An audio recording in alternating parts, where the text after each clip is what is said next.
Saudara Inspektorat Khusus Polri telah melakukan pemeriksaan terhadap 63 orang polisi dalam kasus pembunuhan berencana terhadap Brigadir Yosua. Kadif Humas Polri Irjen Dedi Prasetyo menyebut 35 polisi diduga melakukan pelanggaran.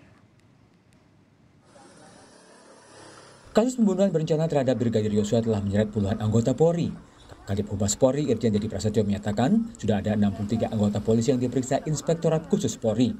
Dari jumlah tersebut, 8 orang ditempatkan di Provos, 8 orang di Makobrimob, dan 2 orang di Barreskrim Polri. Dari 63 polisi yang telah diperiksa, 3 diantaranya adalah Irjen Ferdisambo, Brigjen Beni Ali, dan Brigjen Hendra Kurniawan. Dari jumlah tersebut, 36 orang diantaranya diduga melanggar etik terkait upaya menghalangi proses penyidikan. Atau pelanggaran kode etik, itu akan ditindak sesuai dengan prosedur hukum yang berlaku. Ini komitmen Bapak Kapolri, oleh karenanya Itsus juga melakukan pemeriksaan terhadap 63 orang ya, 63 personil Polri ya. Dari 63 ini sudah dirumuskan sama Itsus, 36 diantara sebagai terperiksa. Dan juga ditempatkan di tempat khusus. Ini nanti juga bekerja secara paralel Itsus dengan penyidikan. Selain pengusutan peran Ferdisambo dalam pengusutan rekayasa pembunuhan Brigadir Yosua, Indonesia Police Watch memandang perlu dilakukan pengusutan dugaan penyimpangan dari Satuan Tugas Khusus. Sebelumnya, Satgasus yang dipimpin Irjen Ferdisambo telah dibubarkan Kapolri. Sekarang yang harus dicari adalah relasi kuasa yang terjadi dalam praktek kerja Satgasus, ya. Bagaimana relasi kuasa antara Sambo dengan anggota Satgasus intinya, ya. Ini yang dicari tahu, ya. Apakah karena relasi kuasa yang sangat kuat, dominan, sewenang-wenang, yang berpotensi juga Satgasus disalahgunakan ketika melakukan tugasnya menindak 5 tindak pidana, tipikor, psikotropika, narkotika, korupsi, dan IT, ya. Dalam kasus pembunuhan berencana terhadap Brigadir Yosua, tim Sus Polri telah menetapkan Irjen Ferdisambo sebagai tersangka. Selain Ferdisambo, seluruh anggota polisi yang diduga melanggar etik harus diusut, terlebih jika ditemukan unsur menghalangi penyidikan. Tim Liputan Kompas TV. Saudara, proses pidana dan etik dalam kasus pembunuhan Brigadir Yosua saat ini berjalan beriringan. Akankah jumlah tersangka dari personel polisi dalam kasus ini akan terus bertambah? Kami membahasnya bersama dengan penasihat ahli Kapolri Irjen Purnawirawan Arianto Sutadi. Selamat malam, Pak Arianto. Selamat malam, Pak. Pak, banyak polisi yang diperiksa. Ini indikasi Ferdisambo secara sadar memanfaatkan jabatannya dalam rekayasa kasus ini? Ya, itu kan yang 30 orang ya, lebih. Itu kan kemarin itu dimasukkan di dalam tempat khusus itu karena diduga dia melakukan tindakan, yaitu setelah dipanggil oleh Bapak Sambo, gitu ya. Begitu kejadian kan dia manggil anggotanya, itu. Jadi anggota-anggotanya itu yang terdekat tentunya.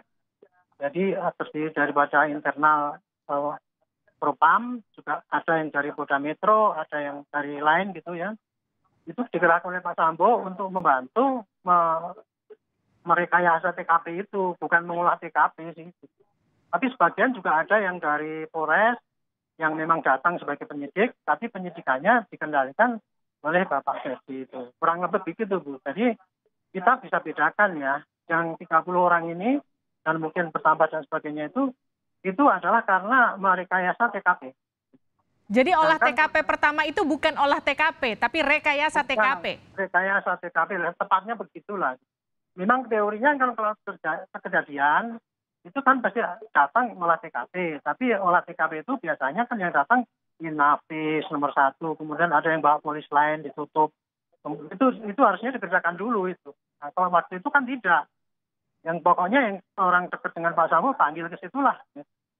Dan tugasnya ya itu sesuai dengan arahan daripada Bapak Ferdi itu. Kurang lebih begitu ya. Saya juga tidak lihat persis ya. Artinya semua yang hadir di olah TKP pertama itu terlibat? Ya terlibat pasti. Karena itu kan membuahkan rilis yang hari Senin itu. Jadi pengolahan TKP itu begitu lebih tertib itu setelah dibentuk tim sus. Setelah tim sus. Tapi kalau sebelum itu yang mengolah TKP itu kelihatannya tidak profesional karena masih di bawah pengaruh Bapak Ferdi itu. Pak Arianto, koreksi saya kalau salah. Artinya ini kan termasuk menghambat proses penyidikan. Artinya nggak perlu lagi ada sidang etik. Harusnya langsung pidana masuknya. Betul nggak, Pak? Ya, gini ya. Kalau kita langsung ke pidana, kan kita kesulitan tuh. Kita belum dapat saksi-saksi. Oke. Ini kan baru terbuka saja. Baru terbuka ini belakangan adalah Pak Sambo ngaku bahwa memang skenario-nya kan seperti itu gitu. Kalau sebelumnya kan belum dapat. Ya, jadi harus melalui etik itu karena dipikirnya pertama kali dengan asumsi bahwa yang menindak ke TKP itu adalah tim. Betul tim gitu. Tapi ternyata kan bukan. Nah disitulah kita lihat dulu di etik itu sendiri. Dulu ya, apa yang dikerjakan itu nanti baru dipilah-pilah. Oh yang dikerjakan oleh ini nih termasuk pidana. Ini enggak gitu. Tapi yang jelas 30 orang itu pasti masuk dalam kode etik. Karena yang namanya kode etik itu pelanggarannya sangat enggak sumir gitu ya. Jadi antara berat sama ringan tuh nggak ada batasannya gitu. Oke. Itu bunyinya itu kan cuma ketentuannya kan sangat umum. Misalnya tidak taat perintah pada pimpinan, misalnya gitu. Tidak melakukan tugas secara profesional, itu kan bunyinya normalnya kan cuma kayak gitu. Jadi artinya dugaan pelanggaran kode etik, sidang etik yang akan berlangsung ini akan menjadi pintu masuk sebetulnya? Ya, itu pintu masuk untuk milah-milah apa yang dikerjakan mereka. Dari situlah nanti kemudian bisa lihat apa yang dikerjakan mereka itu harus didukung alat bukti kan. Nah kalau ada misalkan si A membersihkan membersihkan darah misalkan gitu ya. Nah, alat buktinya apa dikumpulkan gitu. Nanti itu pidana tersendiri itu kalau seandainya itu masuk pidana gitu. Itu jadi tidak sama 30 orang itu perannya cuma satu tuduhan melanggar kode etik enggak gitu. Mesti ada tulisannya apa yang dilanggar oleh dia gitu. Nah dari situ akan dipilah mana yang masuk ranah pidana atau bukan. Kira-kira prosesnya begitu. Oke, Pak Arianto, ini koreksi saya kalau salah, totalnya sudah ada 63 ya yang diperiksa terkait dengan dugaan pelanggaran kode etik, betul ya Pak? Ini kan bahkan beberapa diantaranya ditempatkan di tempat khusus di Makobrimob dan juga Provos. Ini kalau Anda sendiri melihatnya ini bentuk bersih-bersih di tubuh Polri sekalian, atau memang ini prosedur yang memang sekalian dilakukan?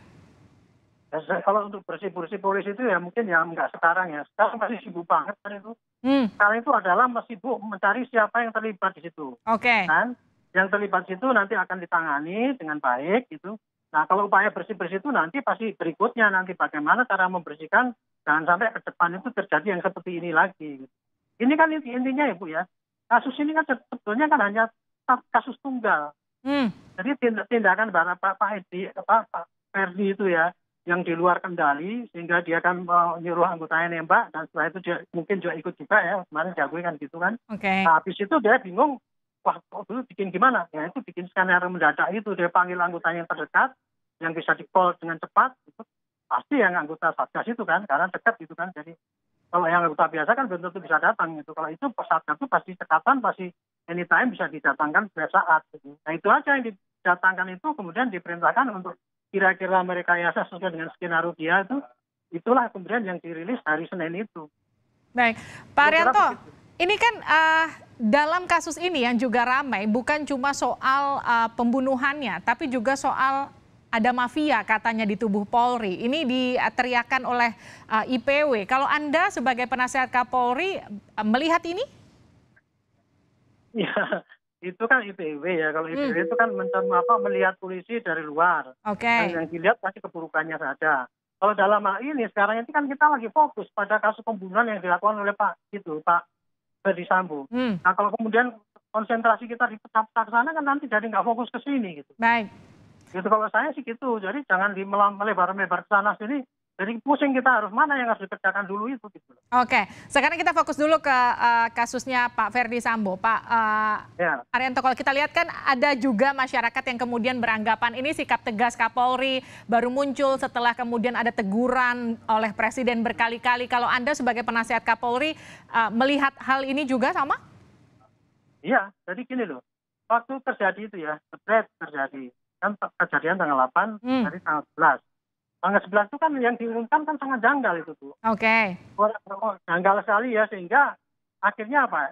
Yang menganggap janggal itu bukan hanya masyarakat, bukan hanya korban, tapi juga Pak Presiden kan. Menko juga gitu. Kemudian Presiden kasih tahu Pak Kapolri, jangan ada yang ditutup-tutupi. Itu pasti Pak Presiden sudah dengar juga informasi yang ditutupi itu, Bu, gitu loh.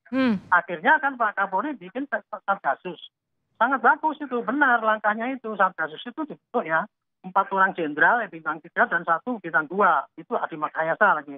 Jadi pilihan lah itu, dan itu lapisan di bawah Pak Kapolri langsung gitu. Sehingga dijamin pasti itu sudah ditangani oleh yang paling hebat lah, polisi ini. Nggak ada yang lebih hebat daripada mereka saat ini ya. Kemudian mereka kan bekerja. Tugas tim khusus itu adalah ngecek apakah yang kemarin 3 hari itu benar-benar profesional atau bukan kan gitu kan. Kemudian juga ngecek mana yang sebelumnya terjadi. Nah ternyata kan baru bekerja berapa hari kan ada dapat itu orang-orang yang didaftar ini. Tapi kemudian terkendala karena waktu itu orang-orang yang didaftar itu masih ada di situ. Pak Ferry juga masih ada di situ sehingga nggak bisa melakukan tugas dengan baik itu tim khusus itu. Makanya diusulkan kepada itu supaya ini dinonaktifkan. Tapi ketika itu hanya dinonaktifkan tapi masih ada di situ, masih ada kendala. Nah setelah itu dimasukkan dalam tempat khusus itulah baru ini tim bisa bergerak dengan cepat kan. Waktu itu kan dari dalam waktu berapa hari sudah ditentukan Baradae. Kemudian seminggu kemudian Pak Sambo itu tersangka kan gitu kan. Itu jadi kecepatan itu, tindak itu setelah yang 30 ini diamankan gitu, tidak mengganggu penyidikan, itu jadi penyidikan jadi bisa berjalan dengan lurus. Jadi harus nunggu 30 orang yang terlibat ini diamankan dulu baru penyidikannya bisa berjalan cepat begitu Pak Arianto ya? Nah itu kan 30 orang itu yang merusak TKP. Yeah. Kalau mereka tidak diamankan kan nggak bisa tanya kamu berbuat apa, kamu buat apa. Kalau mereka masih ke sana kemari kan susah untuk mencari informasi bagaimana sesungguhnya ngerusaknya TKP itu. Itu intinya begitu, Bu. Pak Arianto, ini kan untuk pertama kalinya dalam sejarah ada Pati Polri yang terancam hukuman mati akibat pembunuhan berencana. Rekomendasi Anda sebagai penasehat ahli Kapolri? Ya, saya kira ini, menurut saya ini suatu musibah ya. Mengatasi ya orang pilihan gitu ya, orang pilihan dan pasti ya dia rekornya bagus lah gitu kan. Selama ini ada prestasi gitu. Kok tiba-tiba bisa terpancing dengan perbuatan seperti itu. Tapi kalau saya melihat kasusnya ya Bu ya, itu kan dia kan karena emosi, karena harga dirinya injak-injak sehingga dia di luar kendali dia berbuat itu. Gitu. Dan setelah itu baru menyesal mau menutup. Kan jadinya kan kelihatannya kan waduh kok dalam tanda petik kok tidak jantan gitu loh. Jadi ini salah satu contoh ya bahwa itulah memang kadang-kadang ya di dalam kita menyeleksi ataupun membina itu kadang-kadang terlolos juga yang tidak baik tapi terpilih gitu. Jadi untuk ke depan ini harus jadi evaluasi lagi ya. Saya menyarankan 2 ini. Satu evaluasi tentang pembinaan SDM ya, sampai terulang lagi seperti ini. Yang kedua evaluasi bagaimana humas ini memanage lapangan. Karena ini sebenarnya ini kasus ini kan jadi viral banget akibat humas itu tidak cepat-cepat memberikan laporan pada masyarakat. Akhirnya masyarakat tanya-tanya pada orang lain kan, jadi viral lah, jadi rame banget gitu. Kan sebetulnya kan kasusnya simpel. Seandainya dari pertama kali dulu sudah tahu ini pada rekayasa gitu ya, langsung di-hit gitu, langsung diambil itu poin itu yang kira-kira rekayasa itu langsung ditindak. Saya kira nggak sampai terjadi viral kayak gini nih. Nggak usah nunggu Baradae itu nunggu sampai hampir 1 bulan baru ditangkap kan. Jadi koreksi saya cuma 2 lah. Satu, pembinaan SDM disertai dengan pengawasan yang baik gitu. Dan yang kedua adalah bagaimana memanage media, jangan polisi pakai pola-pola lama ya. Hanya akan berikan keterangan nanti kalau sudah penyidikan selesai gitu. Nanti suruh tanya pengadilan. Ini viral akhirnya teori liar sana sini. Jangan salahkan publik memberikan penafsiran kayak gitu. Itu kira-kira. Yang pasti ini juga harus jadi momentum untuk bersih-bersih sekalian di tubuh Polri. Terima kasih Irjen Purnawirawan Arianto Sutadi, penasehat ahli utama Kapolri, telah bergabung bersama kami di Sapa Indonesia Malam.